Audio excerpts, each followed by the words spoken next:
Bueno, saludamos al doctor Andrés Chapero, es abogado, se especializa entre tantos temas en derecho previsional y vamos a hablar acerca de los jubilados. Hoy por hoy, ¿cuál es la situación actual de los jubilados argentinos? ¿Cómo estás, Andrés? Bienvenido a Mediodías. Gracias, buenas tardes, Mari. Buenas tardes a todos. Contanos un poco cómo se está manejando hoy por hoy un jubilado. Bien. ¿Cuánto asciende la mínima? Todo se hace cuesta arriba y para las personas adultas mayores más, sobre todo, ¿no? Hoy la situación de los jubilados es bastante crítica. El haber mínimo con el aumento de agosto del 1,6%, que digamos, nosotros tenemos una fórmula de aumento de las jubilaciones que este gobierno la estableció según aumento de inflación. Entonces, para agosto la jubilación mínima queda aproximadamente 384.000 pesos, muy alejado de lo que es una canasta básica para una persona o un adulto mayor, muy alejado.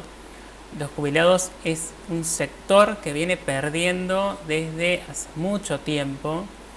¿Por qué? Porque los sucesivos gobiernos van cambiando la ley de movilidad jubilatoria, esto es, los aumentos, y siempre es el último sector, ¿no?, al que mira la economía y al que miran todos los gobiernos. Entonces, hoy quedaron muy en desventaja frente a esta situación, donde los ingresos no alcanzan, donde también los servicios que tienen, PAM y demás, cada vez se hacen más cuesta arriba, digamos, cuesta mucho más acceder a la medicación y demás que en otros momentos, y eso va complicando un poco más la situación. Pensamos, ¿no?, que el haber mínimo de 384.000 pesos quedó fijo sin el descuento de moratorias, ¿no? Entonces eso también es una gran situación, sí, un gran problema. Nosotros mientras charlamos contigo hay imágenes, ¿no?, de fondo que tenemos de lo que son los abuelos, los adultos mayores, y la verdad que uno no puede no sentir empatía por la tercera edad, por nuestros jubilados que aportaron toda la vida al Estado, y como vos decís, no es un problema de ahora, de este gobierno, sino que todos los gobiernos han tratado de patear la pelota. Sí, claro. Nunca se los ha tenido en cuenta a los abuelos, ¿no?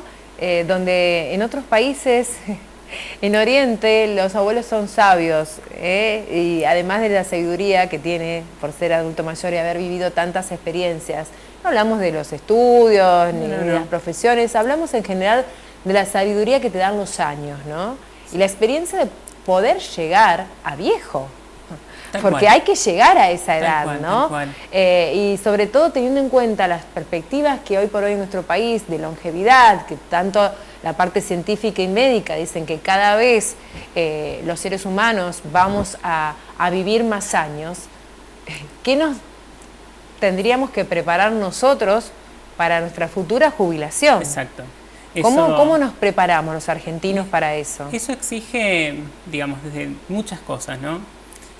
Mientras vos hablabas de esto, ¿no?, de la sabiduría de los sabios y demás, en la entrevista anterior, hacía poco que había muerto el Papa Francisco, pero en mi caso particular dejó muchas enseñanzas, y el primer discurso que él les da a los jóvenes argentinos en Río de Janeiro, en la catedral, él hablaba mucho de cuidar los extremos, a los abuelos y a los niños. Sí. Y ese mensaje fue casi un mensaje mundial, y vemos que ha pasado el tiempo y eso no se ha aplicado, no se ha seguido, ¿no? Sí. ¿Y cómo prepararse para la jubilación? Yo creo que también hoy hay una gran crisis del sistema jubilatorio. Esto exige también que seamos previsores, que actualmente no hay moratorias, entonces al no haber moratorias necesitamos prever con anticipación cuántos aportes necesitamos, cómo comprarlos. Cuando no estamos en la edad jubilatoria, ponele que estemos 10 años antes de llegar a esa edad, por ejemplo en el caso de las mujeres 50 años y en el caso de los varones 55, la ANSES permite comprar años de aporte, ¿no?, para prepararnos y llegar a ese momento con los aportes cubiertos para poder jubilarnos. Hoy, al momento de jubilarnos, no existe moratoria vigente, digamos, por parte de ANSES. Y esto también repercute en que mucha gente queda excluida del sistema. Se habla aproximadamente de 240.000 personas que quedan excluidas del sistema jubilatorio nacional hoy, y que con la sanción de la ley del jueves pasado, que el presidente dijo que ya va a vetar, se preveía incluir a estas personas en ese sistema, ¿no? Hubo toda una situación terrible, donde Milei acusa de traidora a Villarruel, vicepresidenta como es Victoria Villarruel. Bueno, tuvo una situación que la verdad, ¿a qué le interesa al jubilado y a nosotros como comunidad? El aumento llegue, que le corresponde. Han aportado toda su vida al Estado, algunos hasta 40 años o más de aportes. ¿Y ese dinero dónde está, Andrés? ¿Por qué todos han utilizado de la caja justamente de los jubilados para pagar y subsidiar un montón de cuestiones, ¿no? Eso se ha hecho, digamos, un gran despilfarro en el tema de los gobiernos. De hecho, muchas veces se ha usado el fondo de garantía. El ANSES crea, cuando se estatizan las FJP, un fondo de garantía de sustentabilidad. Bueno, es un fondo para darle previsibilidad al sistema. Muchos gobiernos han usado ese fondo de garantía de sustentabilidad para frenar la escalada de los precios del dólar. Entonces, plata de los jubilados, de los aportes y demás, que se fue para frenar las movidas cambiarias. Y eso también pone en crisis el sistema, ¿no? ¿Plata para pagar planes sociales también? Plata para pagar planes sociales también. Plata para pagar un montón de situaciones que se han hecho desde el ANSES y que, bueno, eso ha traído una gran crisis al sistema. Y sobre todo, los cambios en las leyes de la movilidad y los aumentos y demás, trajo que los sueldos de los jubilados se atrasaran aún más, ¿no? Es decir, nunca fueron ganándole a la inflación. No, terrible. Ahora en agosto, ¿cómo van a quedar ese aumento y si se viene con el bono, si se tiene ese bono o no? Bueno, el bono quedó congelado desde marzo del 2024 hasta la fecha, está congelado en 70.000 pesos, así que hoy es cada vez menor el poder adquisitivo de ese bono. La jubilación mínima es de 314.000 pesos, más el bono de 70, queda en 384.000 pesos. No llega a 400.000 pesos. No llega a 400.000 pesos. Sí, pensando siempre que el jubilado cobre íntegramente esa jubilación y no se haya jubilado por moratoria. Porque si se jubiló por moratoria, digamos, los descuentos que tienen las moratorias son bastante grandes, entonces es mucho menos, llega con mucha suerte a 300.000 pesos y la verdad que es muy alejado de la canasta básica. Siempre hablamos de los jubilados, ¿qué pasa con los pensionados? Bien. ¿Cuándo una persona comienza a percibir una pensión? Bien, la pensión es cuando fallece, digamos, mi cónyuge. Sí. Digamos, estén casados civilmente o en convivencia. En convivencia. Tenés que estar casado en convivencia. Si estás en convivencia, tenés que acreditar esa convivencia con 5 años de haber estado en conviviente o 2 si tenés hijos en común. Bien.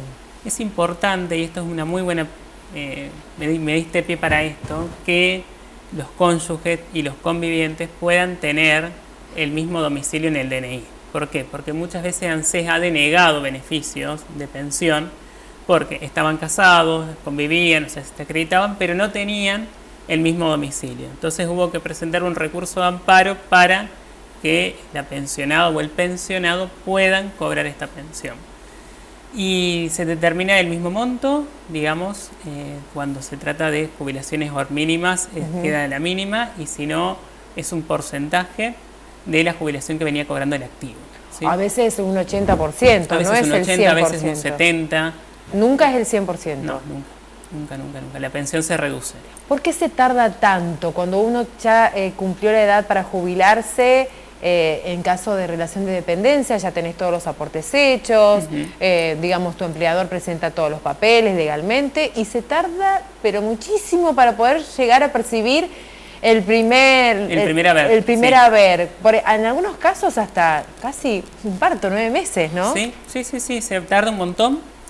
El tiempo ordinario que la ley establece, la ley de jubilaciones, que es la 24241, es de 3 a 6 meses. Bien. Hubo un tiempo en el que se demoraban 3 meses, salía, no había problema y demás. ¿Qué pasó? No sé si vos recordás que en el año 2023 empezaron a dar créditos para trabajadores en actividades del ANSES. Eso atrasó la situación de percepción de beneficio y bueno, eso ha hecho que se atrasara también el sistema de fiscalización de las jubilaciones, todo el proceso que lleva. Y entonces hoy están tardando todo ese tiempo, 9 meses, cuando no más. Por ejemplo, si es caso de pensión, está tardando mucho más y demás. ¿Qué se puede hacer frente a esa situación? Lo que se llama en la justicia amparo por mora de la administración. Se presenta un recurso de amparo donde la justicia obliga al ANSES a, pasando 6 meses, a pedir que se expida rápidamente. Pero nadie lo sabe, se desconoce esta información. Gracias a que vos lo estás dando a conocer aquí en el programa, mucha gente puede optar por esa opción o seguir esperando. O seguir esperando. Cuando a veces decimos, bueno, yo quiero saber si mis papeles están en orden, tengo que hacer un juicio al Estado, ¿se utiliza todavía eso? Sí. ¿Cómo se llama? Juicio de reajuste de haberes. Cuando vos estás percibiendo menos de lo que te corresponde, se llama un juicio de reajuste de haberes. Hay dos posibilidades, ¿no? Esto hay que diferenciarlo porque tampoco mucha gente no lo sabe. En ANSES es más común que se haga ese juicio, que se haga ese reclamo, pero en la Caja de la Provincia de Santa Fe se presenta una nota para el jubilado o pensionado provincial, se llama de reajuste por movilidad, y se presenta el recibo de sueldo actual de la persona y se corrobora con lo que estaría ganando esa persona en actividad y se hace el reajuste del haber. Eso se hace simplemente en la Caja de Jubilaciones de la provincia y eso mucha gente no lo sabía. Y después, a nivel nacional, bueno, está obviamente el juicio de reajuste de haberes. Sí. Tengo mensajes de parte del público, Andrés. Bueno. Marina, ya llevo 7 meses esperando para que me paguen mi jubilación, teniendo mi carpeta correcta sin moratoria. Mira, se está demorando un montón. Lo que es el fin de la ley de moratoria, la 27705, que se operó el 23 de marzo, atrasó mucho más. Pero sí, ahí hay unas demoras impresionantes. ¿Tenés muchas consultas por este tema? Sí. Hay muchas consultas y sobre todo hay mucho, siempre trato de decir lo mismo, ¿no? Prever con tiempo, ahora que no hay moratorias, cuántos años de aporte me faltan porque llega la edad jubilatoria y a veces las personas no se pueden jubilar y se queda afuera del sistema. Al no existir hoy, existe una sola moratoria que es la 24476, que es una moratoria que sale con el gobierno de Menem y que te permite comprar años de aportes de que vos tenés 18 años hasta septiembre del 93. Pero por fuera de eso, ya no podés comprar más aportes, salvo que tenga 50 y 59 años de edad la mujer o 55 y 64 el hombre. Pero cuando llega la edad jubilatoria, ya no. Hablamos recién hace un ratito sobre, dijiste, los jubilados provinciales, sí, ¿no? ¿Qué pasa con los docentes y con esto nuevo que se quiere implementar a través del gobernador? Todo el sistema de la jubilación docente, el sistema de la jubilación provincial. Porque lo cambió, Puyaro. Lo cambió bastante. Para la mujer, ¿cuándo se jubilan? ¿Cuando tienen 60 años de edad? 60 años de edad o 57 si tenés 30 años de servicio frente al aula. ¿Y hay personas que ya tienen 57 y tienen más y se pueden jubilar o no? Hay personas que sí, que lo tienen, que se pueden jubilar, muy pocas, pero la mayoría está yendo más por el régimen de los 60 años de edad, digamos. ¿Y el hombre 65? El hombre 65. 65 y 30 años, pero con 30 años de edad vos no accedés al 82 móvil. ¿Con 30 años de aporte? Con 30 años de aporte, necesitas 35. Bien. Para acceder al 82% móvil. Y lo otro que tienen los jubilados provinciales, que eso es algo que yo no estuve de acuerdo desde el primer día, es el descuento por el aporte solidario, que es de un 2 al 6% del haber, que se lo descuentan a todos los jubilados provinciales que superan 600.000 pesos, ya se lo están descontando. Y es, la verdad que, a ver... ¿Ese aporte solidario sería para la caja? Eso es supuestamente, cuando sale la ley de emergencia previsional en Santa Fe, ese aporte era para solventar los gastos de la caja y para que el argumento era que si no se aplicaba el aporte solidario a los jubilados, esa caja iba a pasar a manos de Nación. Yo, como abogado, tengo otra mirada. Yo creo que había otros recursos antes de descontar a un jubilado que aportó toda la vida, porque además vos en Santa Fe no te jubilás con moratorias, te jubilás sí o sí con los aportes de años que tenés. No podés seguir descontándole a un jubilado que aportó. Tengo casos de jubilados que aportaron 42 años y todavía le siguen descontando 100.000 pesos. O sea, es algo de nunca acabar. Creo que había otros ajustes para hacer. Esto es una opinión política, pero bueno, yo creo que el gobierno provincial es bastante grande en términos de funcionarios y me parece que aplicar un descuento a los jubilados no corresponde. Parece que tendría que haber ido por otro lado. Y sí, y sobre todo nuestros funcionarios, ¿no?, de los gobiernos nacionales también nos indigna cuando vemos que un senador está ganando ¿cuántos millones? 9 millones de pesos. 9 millones de pesos es una locura por estar sentado en una banca representando a un partido político de una provincia, donde muchas veces poco y nada hacen y después muchos arreglos por atrás. Tal cual, y tenemos un jubilado que gana una miseria, que con el bono y todo no llega a 400.000 pesos para agosto del 2025. Le quiero mandar un beso enorme a Dani, que me mira siempre. Dani me dice, Mari, ¿qué te pasa con los viejos? No, nada. Creo que interpretaste mal, Daniel, porque yo dije, ¿hasta cuándo la sociedad o los gobiernos, los políticos, no van a entender qué se creen? ¿Que ellos no van a llegar a viejos? Claro. Ellos se creen que no van a llegar a viejos, hay que llegar a viejos y en buena hora, porque uno no sabe en la vida lo que nos puede pasar, ¿no? Pero uno siempre se pone del lado, yo por lo menos, y creo que vos también, y del otro lado también hay mucha gente que se pone siempre del lado de estas franjas etarias más vulnerables. Los niños, como dijiste, los niños y los adultos mayores, que son tan sabios y que en otros países de Oriente se los tiene allá arriba, en un pedestal. Como sabios, exacto. Y se los consulta, y las decisiones que muchas veces se tienen que tomar en algunos grandes cambios de gobierno tienen que ver, porque se los consulta al adulto mayor.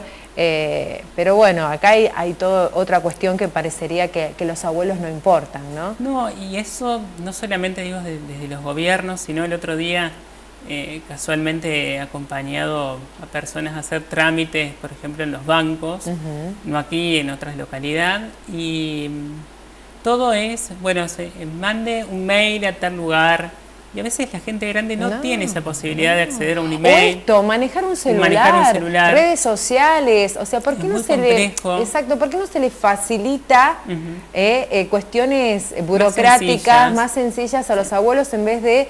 Yo sé que hoy por hoy todo tiene que ser tecnología, pero no todo el mundo tiene a su alcance un celular, una computadora, paciencia, porque nos cuesta a nosotros, Andrés, entender un montón de cuestiones nuevas que vienen ahora cuando hay que inscribirse, pagar un impuesto, anotarse para algo. Imagínate un adulto mayor que no tiene a alguien cercano que le pueda dar una mano. ¿Qué hace?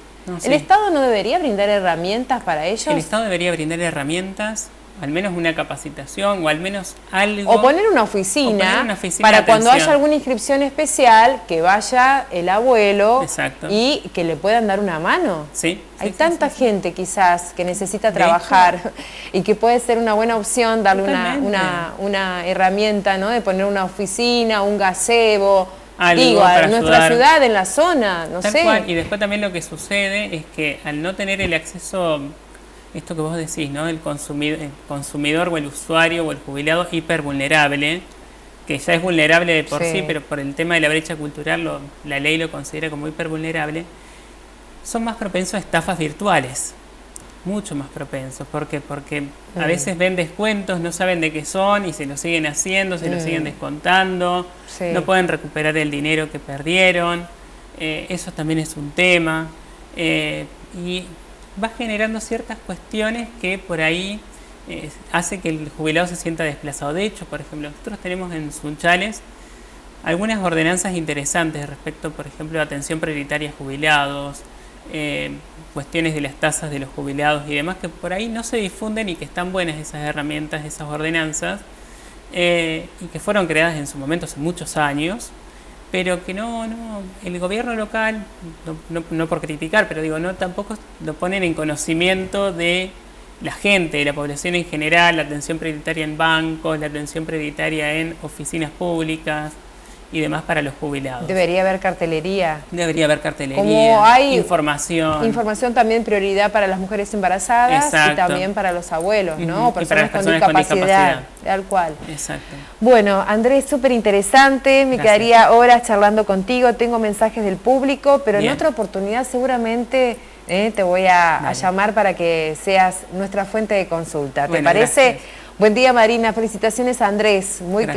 claras tus explicaciones. Sí, Marina. Los políticos llegan a viejos, pero con jubilaciones de privilegio. Sí, ese es un tema. Evelyn, gracias por estar del otro lado como siempre. Le mando un beso a Evelyn. Sí, claro que sí. Ella está siempre mirando el programa, no se pierde un detalle y me encanta que pueda opinar y que vos también te animes a mandar mensajes, porque de eso se trata también, de poder tener de primera mano una fuente de información, en este caso un abogado especialista en derecho previsional, y a vos lo que te interesa conocer, bueno, tenés la posibilidad de hacerlo a través del programa.